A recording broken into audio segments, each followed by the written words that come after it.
Captain Kim Dae-hyun stared at the massive viewscreen of his exploration ship, Seoul's Pride.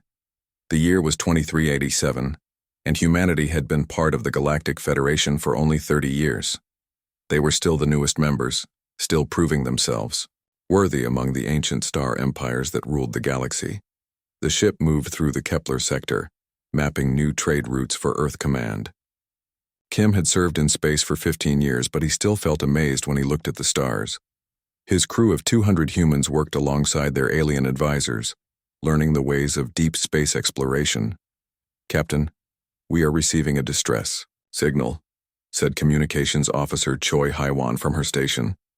Her fingers moved quickly across the control panel, trying to clean up the transmission. "It is coming from the Rigel colony on the outer rim." Kim walked over to her station. "What kind of distress signal?" Choi's face went pale as she listened through her headset. "Sir, they are saying something is coming. Something that eats stars." The bridge fell silent. Lieutenant Commander Lee So-min looked up from her tactical station.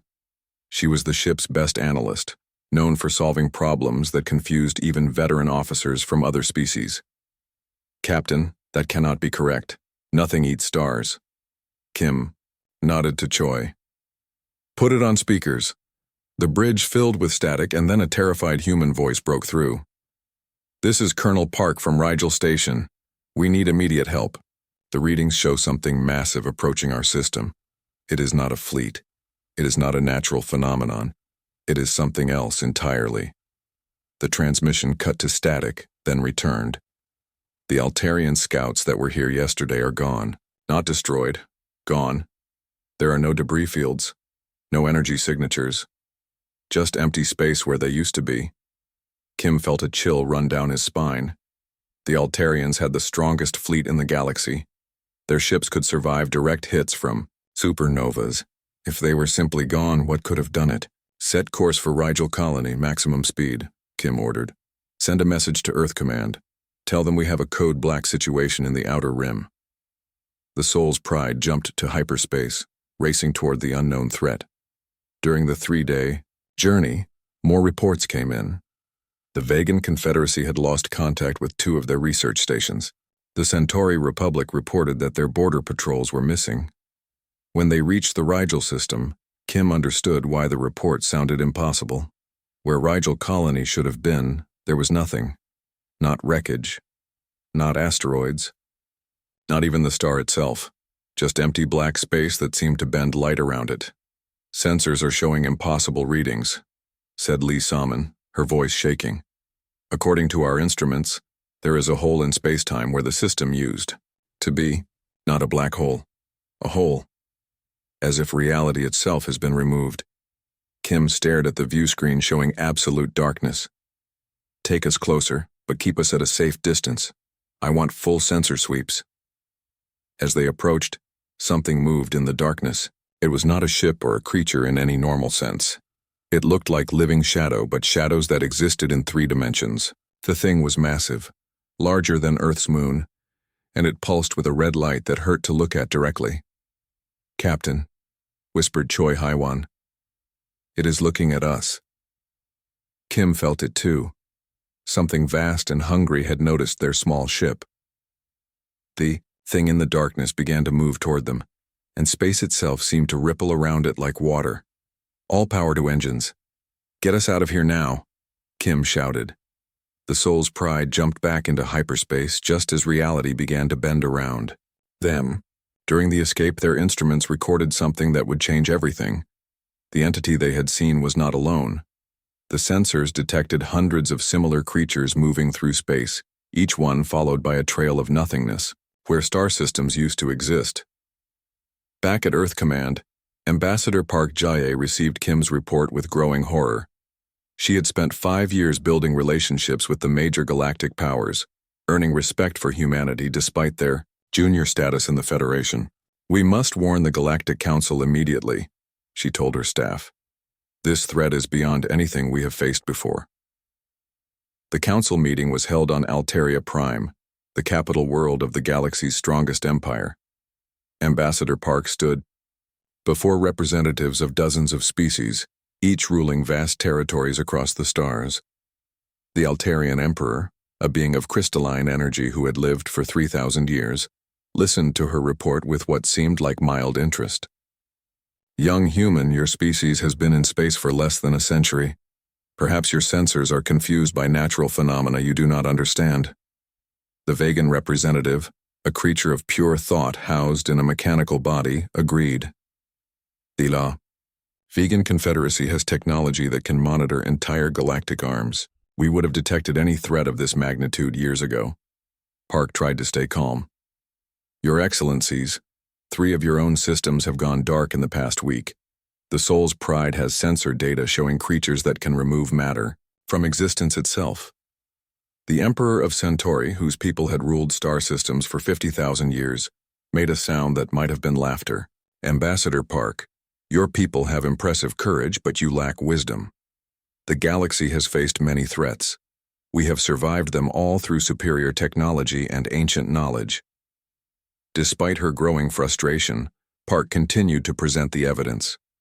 She showed them recordings from the Soul's Pride, energy readings that defied known physics, and testimony from survivors who had escaped the Outer Rim colonies. But the ancient species saw only a young race panicking over something they could not understand. The Council agreed to send investigation teams to the affected areas, but they refused to declare a galactic emergency. As Park left the Council chambers, she felt a terrible certainty growing in her mind. The great empires of the galaxy believed their age and power made them invincible. They could not imagine a threat they could not handle with their advanced weapons and energy shields. She sent an encrypted message back to Earth. "Prepare for war. The Council will not act until it is too late." On the Soul's Pride, Captain Kim received new orders from Earth Command. They were to return to the Outer Rim and gather more intelligence on the threat. As his ship jumped back into hyperspace, Kim looked at his crew of humans and aliens working together. Dr. Yu Jinwoo, their xenoarchaeologist, had been studying ancient ruins found in the empty systems. His preliminary findings suggested something terrifying. "Captain, I have found similar void patterns in archaeological records going back millions of years. These creatures, whatever they are, have done this before." Kim nodded grimly. "How often?" "Based on the patterns, approximately every 50,000 years. Each time advanced civilizations vanish from the galactic record. New species eventually evolve and rebuild, never knowing what happened to their predecessors." The bridge fell silent as the implications sank in. They were not facing a normal invasion or natural disaster. They were facing a force that had been destroying civilization since before Earth's sun existed. And the mighty empires of the galaxy, in their pride and ancient wisdom, refused to believe the threat was real. The Soul's Pride continued toward the darkness, carrying humanity's first glimpse of their destiny.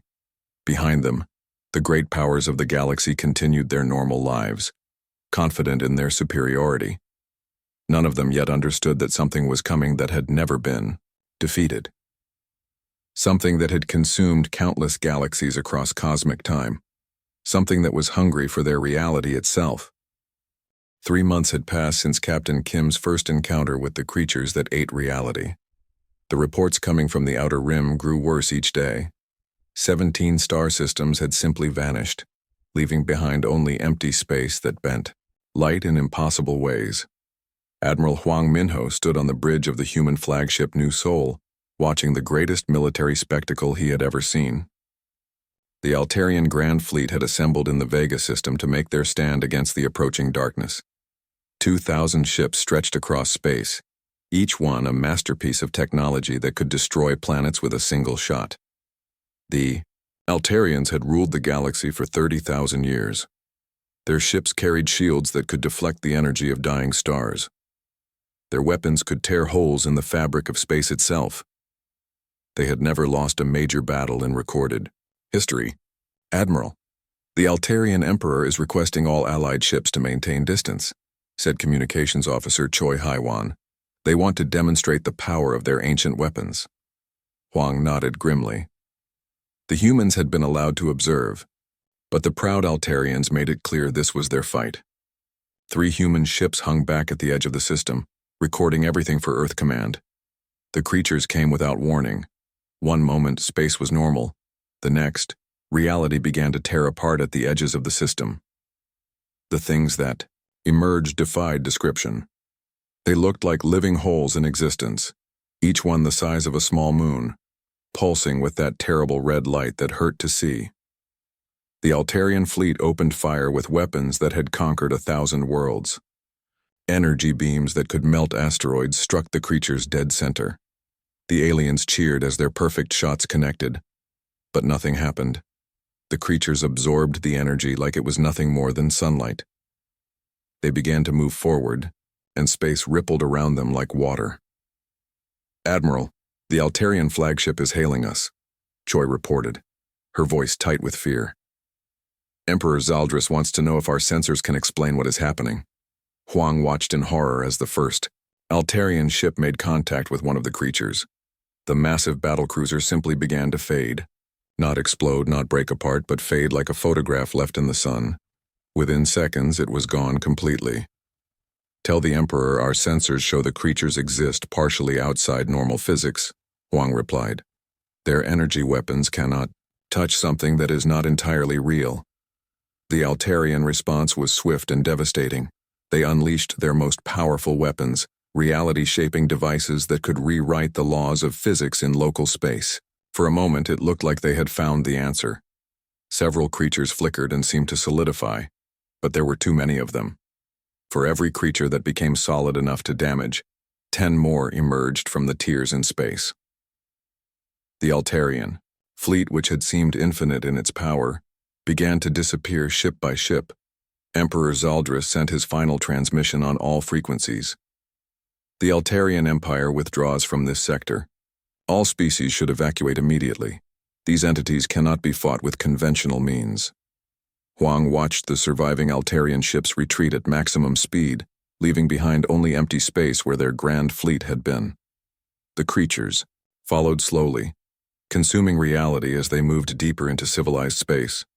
Back on Earth, Ambassador Park Ji-hee received emergency communications from across the galaxy. The news was the same everywhere. The great powers were retreating. The Vegan Confederacy had lost their super fortress Epsilon Prime. The massive station, built inside a hollowed-out moon and protected by technology that could bend space itself, had simply been erased from existence. Not destroyed, just removed from reality as if it had never been built. "Ma'am, we are receiving evacuation orders from the Centauri Republic," reported her aide, Lee Youngman. "They are abandoning their homeworld after 11,000 years of continuous habitation." Park stared at the incoming messages in disbelief. The Centauri homeworld was one of the most heavily defended places in the galaxy. It had survived supernovas, galaxy-wide wars, and the collapse of entire stellar clusters. Now they were running from creatures they could not understand. The Rigel Corporation, whose trading fleets connected every civilized system, sent word that they were moving their operations to the far side of the galaxy. The Andromedan Collective, beings of pure energy who had existed for millions of years, simply vanished from all communication networks without explanation. Within days, the Great Exodus began. Refugee fleets carrying trillions of beings fled toward the galactic core, hoping distance would save them from the advancing darkness. Ancient species that had never shown fear in cosmic ages now ran like frightened children. On the Soul's Pride, Captain Kim received new orders from Earth Command. While every other species retreated, humanity was moving forward. They had been ordered to establish a defense line at the Kepler Defense Grid, a series of monitoring stations that marked the border between the outer rim and core worlds. "Captain, this makes no sense," said Lieutenant Commander Lee Soman. "If the Altarians cannot stop these creatures, how can we?" Kim studied the tactical displays showing the creature movements. "Maybe we cannot stop them, but someone has to try. Someone has to buy time for the evacuation fleets." Dr. Yu Jinwoo looked up from his research station. He had been studying the ancient records found in ruins across the galaxy, searching for any mention of similar events. What he had found made the situation even worse. "Captain, I have discovered something terrible," Yu said quietly. "These creatures have appeared throughout galactic history. Every 50,000 years, the same pattern repeats. Advanced civilizations vanish overnight, leaving behind only empty ruins and broken worlds. Kim felt a chill as the implications became clear. You are saying this has happened before? Many times. Each cycle, the galaxy rebuilds itself with new species. They develop technology, create great empires, and eventually encounter these creatures. Every single time, the civilizations choose to flee rather than fight. And what happens to those who flee? Yu's expression grew dark. According to the oldest records I can find, they buy themselves time. Maybe a few thousand years, maybe more. But eventually the creatures find them. The darkness spreads until it covers everything. Communications Officer Choi suddenly spoke, up from her station. Captain, we are receiving a transmission from Admiral Huang. He wants all human ships to rendezvous at the Kepler stations. Kim nodded and gave the order to change course. As the Soul's Pride headed toward what might be humanity's last stand, he thought about the messages they were receiving from across the galaxy. The Altarian Emperor's final decree reached every corner of civilized space. To all species capable of interstellar travel, the ancient threat has returned. Retreat to the galactic core. Preserve your cultures and knowledge. Wait for the darkness to pass as our ancestors did before us.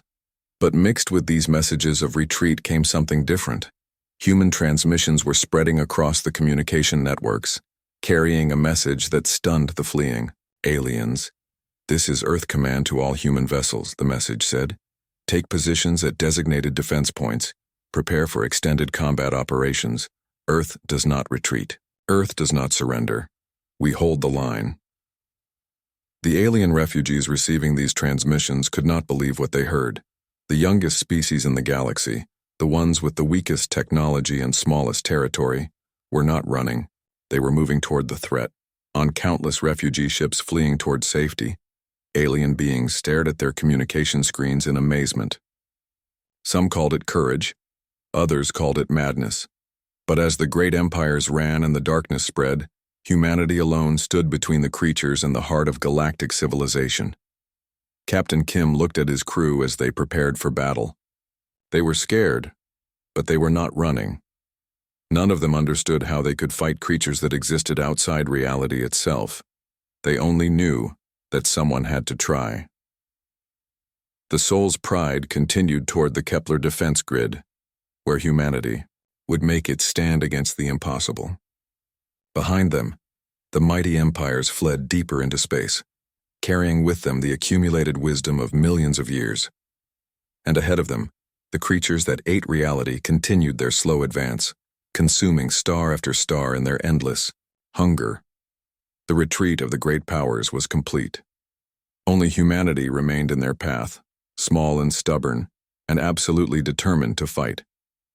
Fleet Admiral Nam Sunwoo stood in the command center of Earth's greatest space station, watching the final exodus of the galactic powers. The last Altarian ships were disappearing into hyperspace, carrying with them the survivors of 30,000 years of galactic dominance. The message from Emperor Zeldris had been both respectful and pitying. Admiral Nam, your species shows remarkable courage, but courage cannot defeat the inevitable. These creatures have destroyed civilizations far greater than ours. Follow us into the deep dark beyond the galaxy's edge and preserve what remains of sentient life. Nam's response was broadcast across all frequencies, reaching every fleeing ship and refugee convoy in the galaxy. This is Earth Command to all vessels. Humanity respectfully declines evacuation. We will hold the Soul Defense perimeter. Any souls seeking refuge are welcome to rally behind our lines. The alien refugees could hardly believe what they heard. The youngest, weakest species in the galaxy was offering to protect them while their own ancient empires fled in terror. Within days, something unprecedented began to happen. Ships from across the galaxy started arriving in human space. Not the great warships of the major powers, but smaller vessels carrying beings who had nowhere else to run. Captain Song Borum commanded the defense station at Jupiter's orbit, coordinating the massive influx of refugee ships. Her screen showed thousands of vessels arriving every hour, families fleeing the advancing darkness, scientists carrying the knowledge of their dying worlds, and even some military units that had refused to retreat with their main fleets. "Captain, we have a problem," reported her communications officer. "We have refugees from 47 different species, and most of them cannot breathe the same atmosphere. We need separate environmental zones for everyone." Borum nodded as she worked through the logistics nightmare. Humanity had never dealt with anything like this before. They were trying to house and protect beings whose biology was completely alien to them. But help came from an unexpected source. The refugees themselves began to work together, sharing technology and resources. The Rigel traders used their cargo, ships as temporary habitats. The Vegan scientists helped design new life support systems. Even some young Altarians who had stayed behind contributed their advanced shielding technology. Meanwhile, Colonel An Minji led the desperate effort to prepare Earth's defenses. Everything humanity had learned about the creatures suggested that normal weapons were useless. Energy beams passed through them. Gravity weapons had no effect. Even nuclear explosions seemed to be absorbed without damage. But Minji had noticed something in the battle reports from the Altarian defeat. When their reality-shaping weapons had briefly made the creatures solid, they had shown signs of damage from kinetic impacts. Old-fashioned bullets and missiles had actually hurt them when they were forced to exist in normal space. "Strip every energy weapon from our ships," she ordered her engineering teams. "Replace them with mass drivers, railguns, and nuclear missiles. If these things exist outside normal physics, we need to force them back into reality before we can kill them." Dr. Kang Hyunwoo worked around the clock in his laboratory, studying the sensor data from every encounter with the creatures. What he discovered changed everything they thought they knew about the threat. "Admiral, I have found something incredible," he reported to Nam during an emergency briefing. "The creatures exist in a state of quantum uncertainty. The more predictable and perfect our technology becomes, the less it can affect them." Nam frowned as he studied the research data. "Explain that in simple terms, Doctor." "The Altarians and other advanced species have perfected their technology over thousands of years. Their weapons are precise. Their shields are flawless.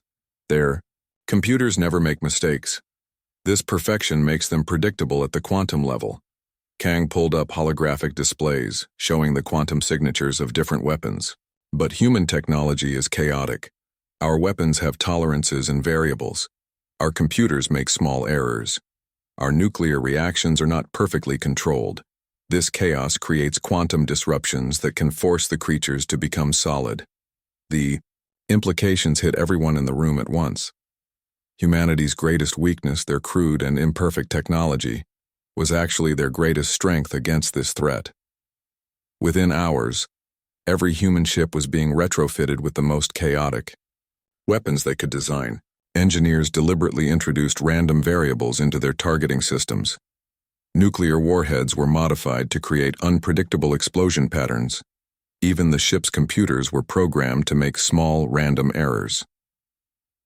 As the weeks passed, more refugees arrived in human space. The Sol system became the last bastion of galactic civilization, protected by a species that had been in space for less than a century. Captain Kim, now commanding a mixed fleet of human and refugee ships, received reports that the creatures were approaching the outer edge of the Sol defense perimeter. Long-range sensors showed dozens of the reality-eating entities moving slowly but steadily toward Earth. "All ships, this is Admiral Nam," came the broadcast to the entire defense fleet. "In approximately 72 hours, we will engage an enemy that has never been defeated. They have destroyed civilizations that ruled the galaxy before Earth's sun was born. They expect us to run, as every species has run before us."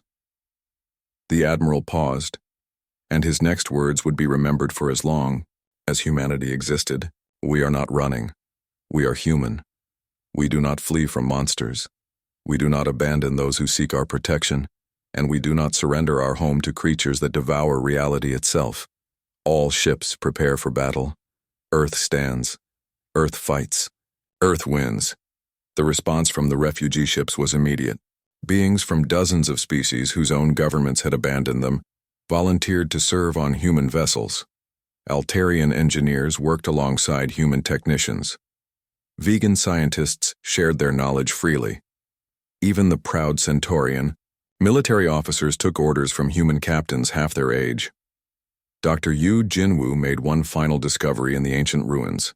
Hidden in the deepest archives of a dead civilization, he found a message left by the last survivors of the previous cycle. To those who come after us, the message read, "We have learned too late that the creatures fear only one thing. They fear beings who refuse to run. They feed on the quantum certainty of ordered civilizations. But chaos confuses them. Unpredictability weakens them. And courage, true courage that stands against impossible odds, creates quantum resonances they cannot absorb." The message ended with a warning and a hope. We ran as all civilizations before us ran. But perhaps you will be different. Perhaps you will make the stand that breaks the cycle. As the creatures approached the Sol defense perimeter, humanity prepared to find out if they could be that different civilization. Every ship in the fleet carried weapons designed to be chaotic and unpredictable. Every crew member understood that they were fighting not just for their own species, but for every thinking being in the galaxy. The line in space was drawn. Behind it stood the last remnants of galactic civilization, protected by a species that should have been the first to run. The creatures that had consumed reality for billions of years were about to encounter something they had never faced before. Beings who grew stronger in the face of annihilation, whose technology became more effective the more desperate their situation became. Humanity was ready to cross the line that no species had ever crossed before. The Battle of the Asteroid Belt began at exactly 0400 hours Earth time. Captain Song Borum watched from her command ship as reality itself began to tear apart at the edge of the Sol system. The creatures emerged from the darkness like living wounds in space, each one larger than Earth's moon and pulsing with that terrible red light that made human eyes water. The numbers were beyond comprehension. Admiral Nam's best estimates suggested they faced over 1 trillion individual creatures, stretching across space in a wave of hungry darkness. The combined human and refugee fleet numbered barely 3,000 ships. "All vessels, this is Admiral Nam," came the voice across all frequencies. "Remember, we are not trying to win a traditional battle. We are trying to prove these things can be hurt. Make every shot count." Captain Song felt her heart racing as she gave the order to her weapons officer. "Fire the chaos rounds." The human fleet opened fire with weapons no civilized species would have considered using. Crude nuclear missiles with randomly fluctuating yields, railguns that fired irregularly shaped projectiles, mass drivers loaded with scrap metal instead of precision ammunition. For the first few minutes, it looked like their desperate plan had failed completely. The missiles and projectiles passed harmlessly through the creatures, just as the energy weapons of the great powers had done. But then something unprecedented happened. One of Song's nuclear warheads, modified with a deliberately unstable fusion core, detonated inside a creature and forced it to become solid for exactly 2.7 seconds. In those precious moments, the follow-up mass driver rounds tore through the entity like paper. The creature's death scream rippled across subspace, a sound of pure agony that had never been heard in the cosmic ages since these beings had begun their feast across reality. For the first time since they had started consuming civilizations, one of them had died. The effect on both sides was immediate. The other creatures seemed to pause, as if confused by what had happened. The human fleet erupted in cheers that echoed across every communication channel. "Did you see that?" Song shouted into her communicator. "We can kill them. We can actually kill these things." But the celebration was short-lived. The creatures' confusion turned to something like rage.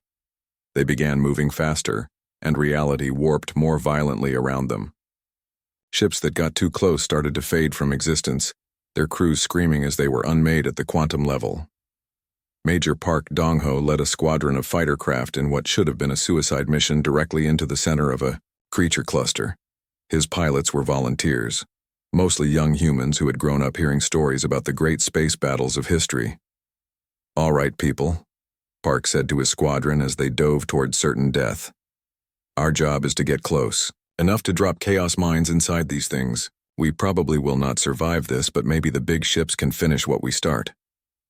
As the fighters approached the creatures, something unexpected happened. The reality distortion fields that should have erased them completely began to weaken. Park noticed it first on his instruments. "Command, this is Major Park. The quantum disruption around the creatures is decreasing as we get closer. It is like something about us is stabilizing local spacetime." Dr. Kang Hyunwoo, monitoring the battle from the command station, suddenly understood what was happening. "Admiral, human consciousness itself is affecting the creatures. Our minds create quantum uncertainty patterns that force them to exist in normal physics." The revelation changed everything about the battle. Human crews began volunteering for boarding actions, something that should have been impossible against entities made of living void. Engineer Lee Youngman led the first successful boarding party onto a creature's physical manifestation. "This is insane," Lee muttered as his team cut through what looked like solid shadow. "We are walking inside something that should not exist." What they found inside the creature was beyond their wildest imagination. It was not empty void, but a twisted space filled with the remains of consumed realities. Fragments of dead stars, broken pieces of planets, and the quantum echoes of extinct species all swirled together in a nightmare landscape. But at the center, they found something that changed their understanding of the entire war. The creature was not just a predator. It was a refugee, fleeing from something even worse. "Command, you need to hear this," Lee reported, his voice shaking. "This thing is not just eating realities for food. It is trying to hide from something that scares these creatures as much as they scare us." The discovery split the human command. Some officers wanted to continue the attack, seeing this as their chance to destroy the creatures while they were vulnerable. Others believed they should try to communicate, to find out what the creatures were running from. Captain Lim Tae-hoon commanded the hardline faction. "These things have destroyed thousands of civilizations. I do not care what they are afraid of. They need to be stopped permanently." But Commander Bae Ji-hoon led the exploration of more creature interiors, trying to understand what they had learned. Deep inside one of the largest entities, his team found something that terrified them more than the creatures themselves. The creature was not just hiding, it was guarding something. At its very core, protected by layers of twisted reality, was a small sphere of absolute darkness. Not the hungry darkness of the creatures, but something far worse. A darkness that devoured darkness itself. "Dr. Kang, are you seeing this data?" Bae transmitted back to the command ship. "Whatever that sphere is, it is making the creatures look friendly by comparison." Kang studied the readings with growing horror. "Commander, that sphere is generating entropy fields that would unravel the basic forces holding the universe together. If something like that escaped containment, it would not just destroy our galaxy. It would cause reality itself to collapse." The truth hit the human command like a physical blow. The creatures were not invaders. They were the last survivors of countless universes that had fallen to something infinitely worse. They had been running across realities for billions of years, consuming and hiding, trying to stay ahead of the greater darkness that had destroyed everything they had ever known. And now, by forcing them to fight, humanity had weakened their ability to contain that darkness. Cracks were already appearing in the containment fields. The greater darkness was beginning to seep through. Admiral Nam faced the hardest decision in human history. They could continue fighting the creatures and risk unleashing something that would destroy not just Earth, but all of existence. Or they could find a way to help the creatures maintain their containment while finding a permanent solution. "All ships cease fire," Nam ordered, knowing that many would think he had lost his mind. "We are not fighting an invasion. We are fighting refugees who are trying to prevent the end of everything." The battle stopped, but the real war was just beginning. The greater darkness was pressing against the weakened containment fields. Reality itself was starting to fray at the edges as entropy leaked into normal space. Dr. Shin Yoon-jin, working frantically with both human and refugee scientists, calculated how long they had before complete containment failure. Her results were terrifying. "Admiral, if the containment fails completely, we have approximately 47 hours before the entropy cascade becomes unstoppable.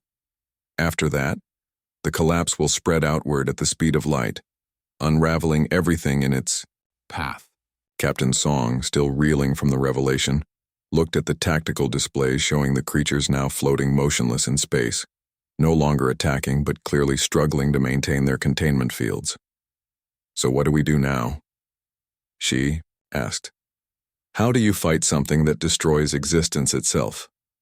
Nam stood in the command center, surrounded by the greatest crisis any species had ever faced.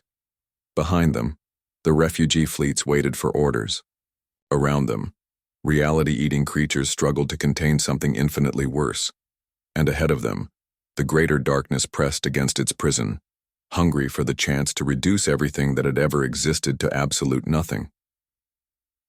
The burning eyes of humanity looked into the abyss, and for the first time in their history, they had to decide not whether to fight, but what they were really fighting for. Commander Bei Ji-hoon stood inside the heart of a creature that had consumed 1,000 worlds, staring at containment fields that were older than Earth's solar system. The entity around him pulsed with exhaustion, its reality eating hunger now, revealed as desperate necessity rather than mindless destruction. 3 days had passed since the ceasefire, and the situation grew worse every hour.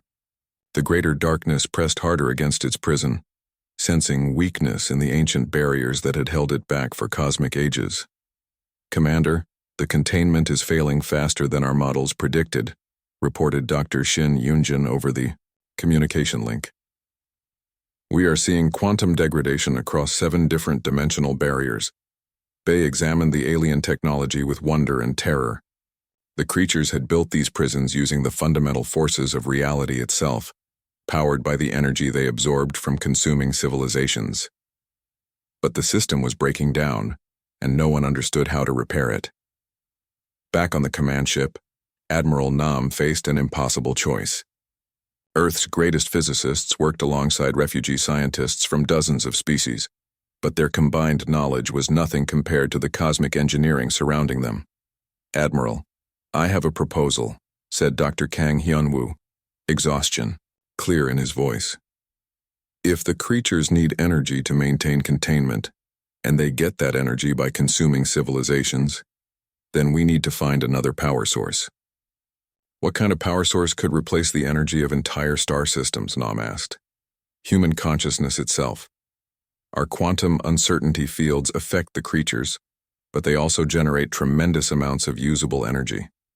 If we could focus that energy into the containment system, the plan was insane even by human standards. It would require volunteers to link their minds directly to the creature's containment network, using human consciousness as a living battery to power the prison holding back the greater darkness. Captain Song Baram was among the first to volunteer. "If our minds can stabilize reality around these things, then maybe our minds can stabilize the barriers keeping the real monster locked up." Within hours, thousands of humans had volunteered for the consciousness link procedure. Refugee scientists worked desperately to build the interface technology, combining human neural interfaces with quantum containment systems billions of years old.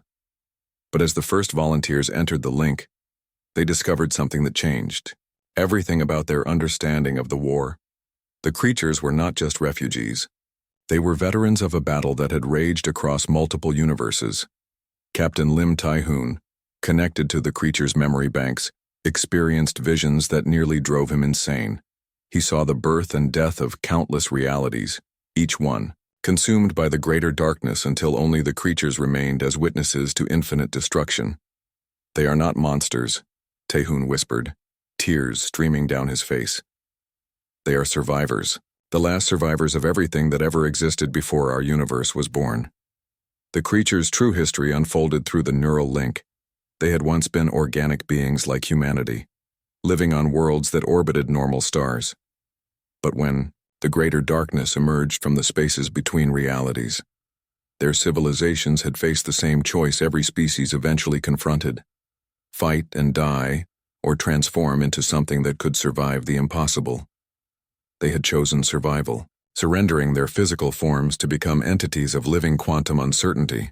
They had spent billions of years consuming the energy of civilizations, not out of hunger, but to power the prison that kept the greater darkness from spreading to new realities.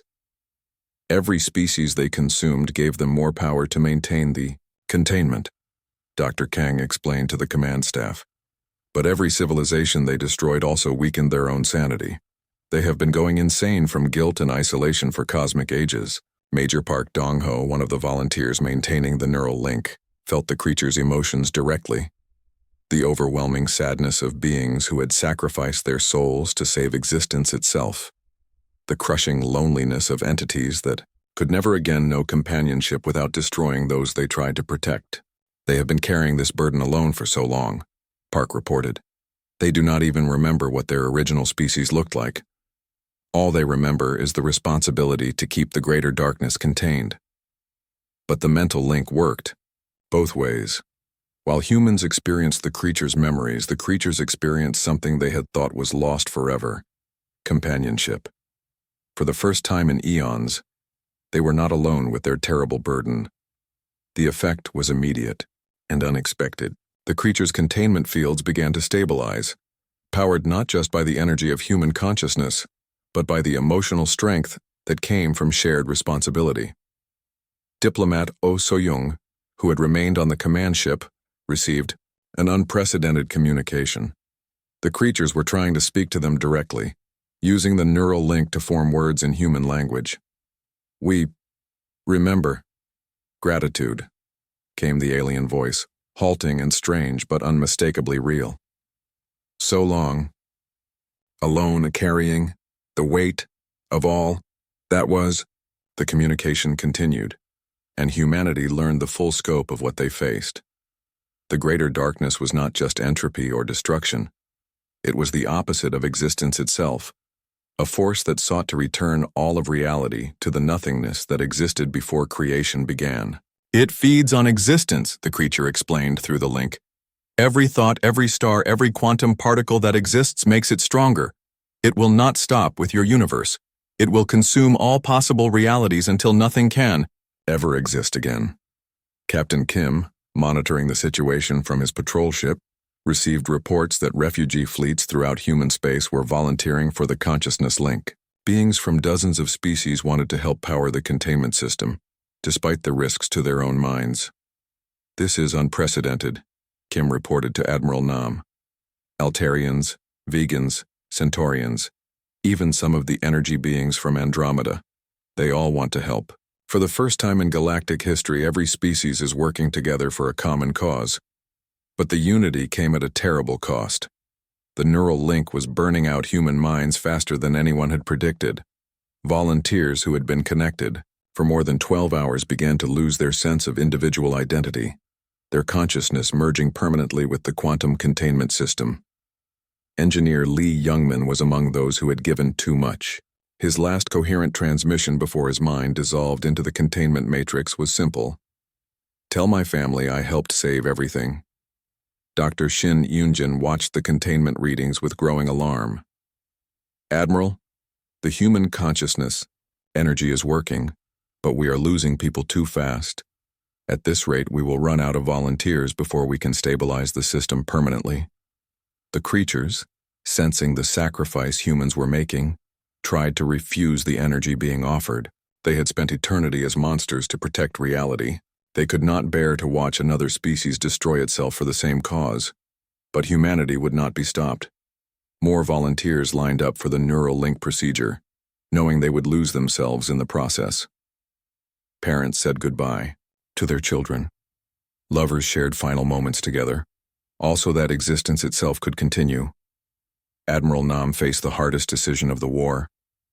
They could continue sacrificing human minds to power the containment system, potentially saving the universe at the cost of their species' sanity.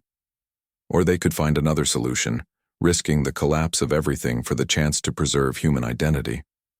"Sir, there might be another way," reported Captain Song from inside the creature network. Her voice was different now, touched by the vast intelligence she had connected with. "The creatures think there might be a way to strengthen the containment permanently, but it would require us to do something no species has ever done before." "What is it?" Nam asked, though he suspected he would not like the answer. "We would have to follow them into the spaces between realities. We would have to take the fight directly to the greater darkness itself." The proposal was beyond insane. It would mean leaving their own universe behind, venturing into dimensions where the normal laws of physics did not exist, to battle an enemy that had already consumed infinite realities. But as Nam looked at the tactical displays showing volunteers still lining up for the neural link, he realized that humanity had already made their choice. They had chosen to cross every line that other species considered uncrossable. The question was no longer whether they would fight the impossible battle. The question was whether they would survive it with their souls intact. Admiral John Min-seok stood on the bridge of the Earth flagship Defiant Hope, watching as reality prepared to tear itself apart. The containment system was failing despite every sacrifice, every mind that had been burned away to power the ancient barriers. The greater darkness was seeping through the cracks, turning stars into void and making planets simply cease to exist. The creatures had made their final revelation through the neural link. The containment had always been temporary, a desperate measure to buy time until some species proved strong enough to take the fight to the source. They had waited for billions of years, watching civilizations rise and flee, hoping someone would eventually make the stand that could end the cycle forever. "Admiral, we have confirmation from all fleet commanders," reported Captain Park Soyeon, daughter of the original ambassador who had tried to warn the Galactic Council. "Every human ship is ready for dimensional transition. The refugee fleets have also volunteered to join the assault." Min-seok nodded grimly. The plan was beyond desperate. Instead of trying to maintain the failing containment, they would open it deliberately and follow the greater darkness back to its source. They would take the entire combined fleet into the spaces between realities, where normal physics broke down and nightmares became real. "Sir, Dr. Shin's final calculations suggest we have less than 6 hours before the containment fails completely," added Communications Officer Choi Hyun. "If we are going to do this, it has to be now." The preparations had taken weeks. Human engineers working with refugee scientists had modified every ship in the fleet for interdimensional travel. The vessels were powered by the same chaotic quantum uncertainty that made human technology effective against the creatures. Captain Song Borum, her consciousness now permanently linked to the creature network, served as the guide for the impossible journey. Her voice came through the communication system, changed by her connection to cosmic intelligence but still recognizably human. "The path is opening," she announced. "I can see the route to the source dimension, but I have to warn you all, what we will find there is beyond anything you can imagine. The greater darkness is not just an entity, it is the opposite of creation itself." As the containment barriers were deliberately lowered, reality began to unravel around the Sol system. But instead of fleeing from the expanding void, the human fleet moved directly toward it. Ship after ship disappeared into the growing tiers in space-time, carrying with them the last hope of existence. Captain Kim, now commanding a joint task force of human and refugee vessels, felt his ship transition between dimensions. The sensation was indescribable, like being turned inside out while falling through liquid starlight. What they found in the source dimension defied every law of physics they had ever learned. It was not darkness in any normal sense, but the complete absence of possibility itself. Here, in the spaces between realities, the greater darkness fed on the fundamental forces that allowed anything to exist.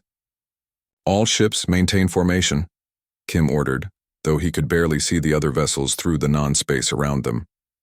"Remember, our weapons only work here because we believe they will work. Do not let doubt into your minds." The creatures that had guided them were changing too, their forms becoming more solid and real in this dimension where uncertainty was the only constant. For the first time in cosmic ages, they could fight alongside allies instead of carrying their burden alone. The greater darkness noticed their intrusion immediately. It was vast beyond comprehension, a living void that stretched across infinite dimensions, feeding on the quantum foam that allowed realities to exist. When it turned its attention to the fleet, several ships simply ceased to be. Their crews' last transmissions cut off mid-word, but humanity fought back with weapons that should not have worked in this impossible place.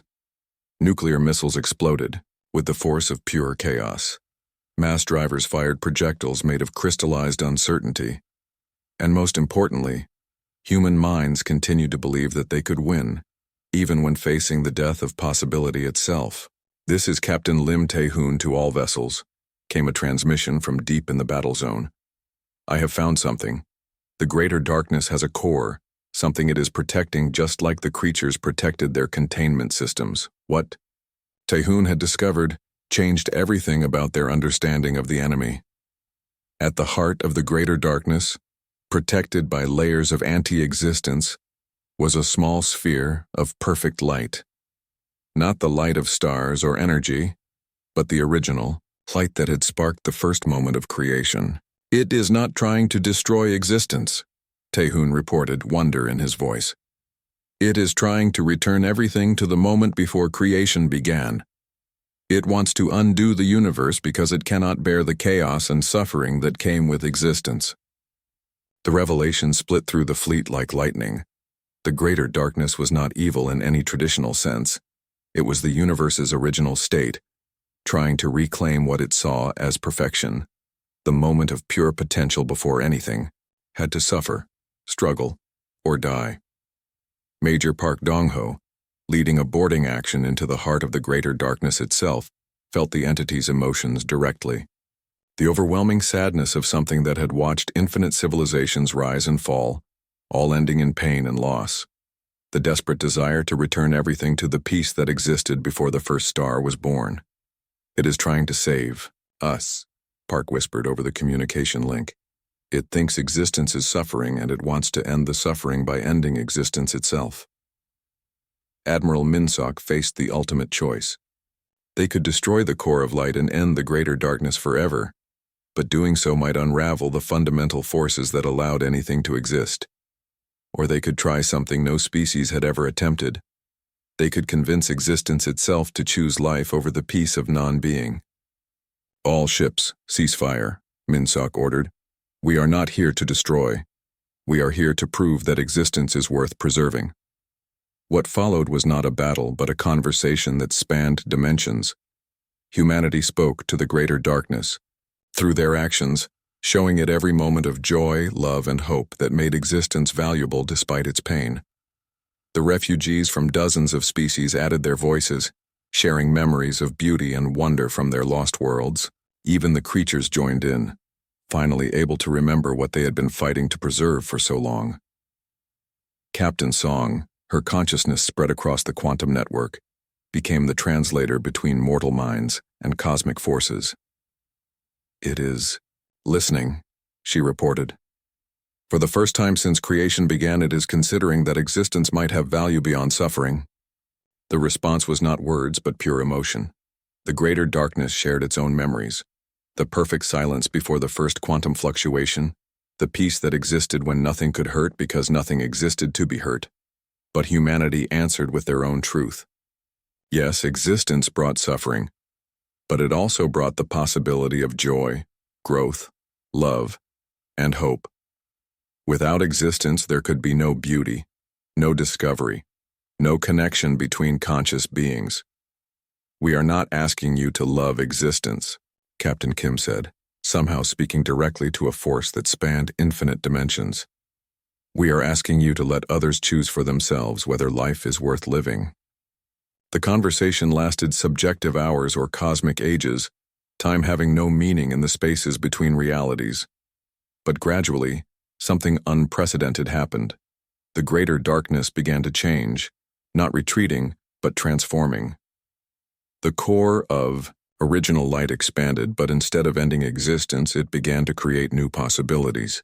The greater darkness became the greater potential, still sad about the suffering inherent in existence, but willing to let conscious beings make their own choices about whether to embrace life or seek peace.